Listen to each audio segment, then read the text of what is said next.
नमो नमः। आप सभी का हमारे YouTube channel SP Sanskrit 6 to 10 में स्वागत है। पिछली कक्षाओं में हमने पढ़ा था स्वर संधि के अंतर्गत आने वाली विविध संधियों को। आज हम पढ़ेंगे स्वर संधि के अंतर्गत आने वाली वृद्धि संधि। वृद्धि संधि जो है स्वर संधि के अंतर्गत आती है, अर्थात स्वर संधि का एक भाग है वृद्धि संधि। वृद्धि संधि के नियमों का जो प्रतिपादन करता है, अर्थात वृद्धि संधि के नियमों को जो बताता है, उस सूत्र का नाम है वृद्धि रेचि। क्या है? वृद्धि रेचि। आदेची परे वृद्धि एकादेशः स्यात्। यानी आप समझ सकते हैं कि वृद्धि रेचि ही बताता है कि दीर्घ संधि के अंतर्गत किन वर्णों के बाद कौन से वर्ण आएंगे तो उनको क्या होगा। आप यहाँ पे देखें, वृद्धि संधि के अंतर्गत जो हमारा पहला नियम है वह क्या कहता है? पहला नियम कहता है कि अ या आ के बाद, किसके बाद? अ या आ के बाद यदि ए वर्ण आए तो उसे अय होता है। ध्यान समझिएगा, अ या आ के बाद यदि ए वर्ण आए तो उसे अय होता है। दूसरा नियम यह कहता है कि अ या आ के बाद यदि अय वर्ण आए तो भी इसको अय ही होगा। इन दोनों अवस्थाओं में होना अय ही है। आइए हम उदाहरण के माध्यम से समझते हैं। पहला शब्द, पहले नियम पे हम ध्यान देंगे। पहला शब्द यहां पे लिखेंगे तत्र धन एव। क्या लिखेंगे? तत्र धन एव। इसका सबसे पहले इन दोनों शब्दों का हम वर्ण विन्यास करेंगे। आइए वर्ण विन्यास करते हैं। सबसे पहले है त में है अ की मात्रा, उसके बाद है त्र में त में र में है अ की मात्रा, उसके बाद है एव, ए है और ए के बाद व है और व में अ की मात्रा है। कौन सी मात्रा है? अ की मात्रा है। अब सबसे पहले आप पहले नियम को समझें। पहला नियम कहता है अ या आ के बाद सबसे पहले हमें क्या देखना है? अ देखना है। क्या देखना है? अ देख लिया हमने। उसके बाद देखेंगे ए वर्ण मिलना चाहिए, हमें ए भी मिल गया। इन दोनों वर्णों के योग से क्या बनेगा? अय बनेगा। क्या बनेगा? अय बनेगा। अब इनको हम मिलाते हैं। त में अ मिलाइए, त बन गया। त्र और अय, क्योंकि ये जो दोनों व्यंजन है, व्यंजन हमेशा स्वर के साथ जुड़ते हैं, आपने पढ़ा हुआ है। तो त्र में डबल मात्रा ऊपर, डबल मात्रा लगाइए और अंत में आपको व और अ, व क्या बन गया? तत्रैव। क्या बन गया? तत्रैव। आइए एक और उदाहरण देखते हैं इस सूत्र का।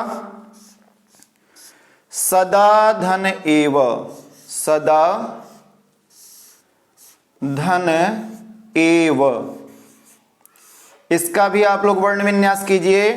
स है, स में अ की मात्रा है,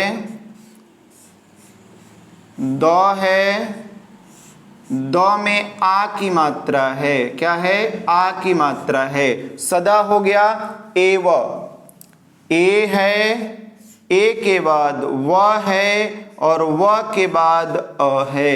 क्या है?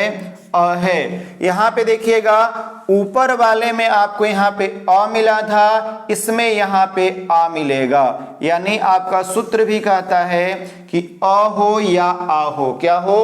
अ हो या आ हो। यहां पे आपको आ मिल गया, आ के तुरंत बाद ए वर्ण मिल गया। इन दोनों वर्णों को मिला करके अय बन गया। क्या बन गया? अय बन गया। अब इनको वर्णों को मिलाइए, वर्णों का संयोग कीजिए। स में अ स, द में अय की मात्रा, द में अय की मात्रा तो डबल हो जाएगा मात्रा। व में अ, क्या बन गया? सदैव। क्या बन गया? सदैव। इसमें ध्यान ये दीजिएगा कि पहले वाले तत्रैव में यहां पे अ था, अ के बाद ए था। दूसरे सदाधन एवं में यहाँ पे आ है, आ के बाद ए है, दोनों ही परिस्थितियों में हुआ ए ही है। यहाँ भी ए होगा, यहाँ भी ए होगा। मुझे उम्मीद है आप लोग पहले नियम को अच्छे से समझ पाए होंगे। आइए अब इस दूसरे नियम को देखते हैं। दूसरा नियम कहता है अ या आ के बाद यदि ए वर्ण हो तो भी इन दोनों को मिलके ए ही होगा। क्या होगा? ए ही होगा। आइए दूसरे उदाहरण की तरफ बढ़ते हैं। दूसरे उदाहरण के माध्यम से हम दूसरे नियम को समझते हैं। किसको समझते हैं? दूसरे नियम को समझते हैं। यहां पे हम लिखेंगे धन प्लस ऐश्वर्यम या ऐश्वर्य। ध्यान से समझिएगा आप लोग, धन है, प्लस का सिंबल है, ऐश्वर्य है। आप लोग इसका वर्ण विन्यास करें। वर्ण विन्यास करेंगे तो ध होगा, ध में अ की मात्रा होगी। किसकी मात्रा होगी? अ की मात्रा। फिर न होगा, और न में कौन सी मात्रा होगी? न में भी अ की मात्रा होगी। उसके बाद आइए अग्रिम पंक्ति में ऐश्वर्य है, तो सबसे पहले ऐ लिखेंगे।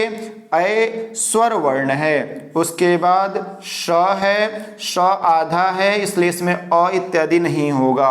व है, व में अ की मात्रा है। उसके बाद ये ऊपर जो र दिख रहा है ये इसके पहले ही है, तो यहाँ पे र लिखेंगे। र में य लिखेंगे, य के बाद अ लिखेंगे। दूसरे नियम पे ध्यान दीजिए। दूसरा नियम कहता है अ या आ के बाद ए वर्ण हो। यहां ध्यान दीजिएगा, अ मिल रहा है, अ के जस्ट बाद ए वर्ण मिल रहा है। इन दोनों को मिला के ए ही होगा। क्या होगा? ए होगा। अब ए होने के बाद हम वर्णों को फिर से मिलाएंगे। ध में अ मिलाइए, ध हो गया। न में ए मिलाइए, क्योंकि न में अ पहले था, अ और ए मिल करके ए बन गया है, तो ध न में ए मिलाइए।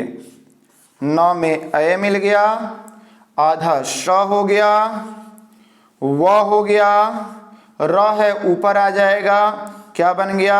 धनैश्वर्य। क्या बन गया? धनैश्वर्य। समझ में आ रहा होगा आप लोगों को, धनैश्वर्य।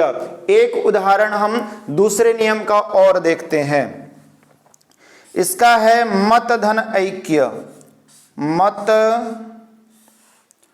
धन ऐक्य। इसका हम सबसे पहले वर्ण विन्यास करते हैं। सबसे पहले क्या है? म और त। तो म में अ की मात्रा, त में अ की मात्रा, मत हो गया। उसके बाद आइए ऐक्य। सबसे पहले हम लिखेंगे ऐ। इसके बाद आप यहां पे देखेंगे तो आधा क है, पूरा क नहीं है। क्या है? आधा क है, तो क लिखिए। उसके बाद क्या है? य है, तो य और य में कौन सी मात्रा है? य में अ की मात्रा है। य में कौन सी मात्रा है? य में अ की मात्रा है। आपने यहाँ नियम देखा है कि नियम कहता है अ या आ के बाद ए वर्ण हो, तो उसको होना क्या है? ए होना है। अब यहाँ देखिए आपको क्या मिल रहा है? अ मिल रहा है। अ के बाद कौन सा वर्ण मिल रहा है? ए वर्ण मिल रहा है। इन दोनों को मिलके क्या हो जाएगा? ए हो जाएगा। क्या हो जाएगा? ए हो जाएगा। अब इन दोनों को हम मिलाते हैं। म में अ मिल गया, म में अ मिलाइए। म, त में ए की मात्रा, ते, आधा क, और उसके बाद क्या है? य, मतैक्य। ध्यान से समझने वाली बात है। ध्यान से फिर से एक बार समझिए। यहां अ था, अ के बाद ए था, दोनों को मिलके ए हो गया। दोनों को मिलके क्या हुआ? ए हो गया। यहां आप देखेंगे यहां अ है, अ के बाद ए नहीं, ए है। इन दोनों को मिलके भी क्या बनेगा? ए ही बनेगा। इस नियम का यही आप समझ सकते हैं, इस नियम को, कि इन दोनों को मिला के एक ही बनेगा। यानी